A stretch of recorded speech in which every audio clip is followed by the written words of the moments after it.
ఒక్క వార్డులో దాదాపుగా ఒక 1300 ఎకరాలు పొలాలు వేయడం జరిగింది. ఇందులో 500-600 ఎకరాల పొలాలు ఈరోజు మొత్తం నీళ్లు లేక ఎండిపోయే పరిస్థితి ఉన్నది.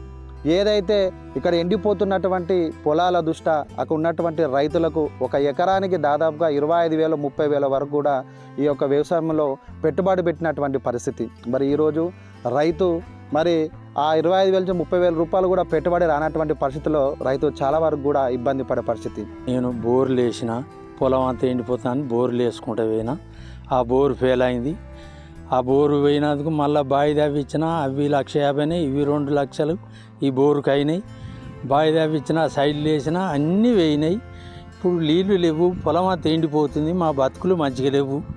ఎట్లనన్నా చేసి మాకు ఏదన్నా విధంగా మీరు సహాయకారం చేయాలి.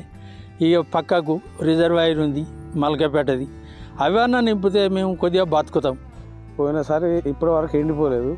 ఇక నీళ్ళు ఉన్నాయి కదా అని వేసినందుకు పోయినాయి, మొత్తం ఎండిపోయింది. ఇక బర్రెలు గొర్రెలు మెత్తున్నాయి, ఏమి లేకుండా అయిపోయింది నాకు ఆధారం. ఆ పక్క పంటే మల్కపేట రిజర్వాయర్ ఉంది.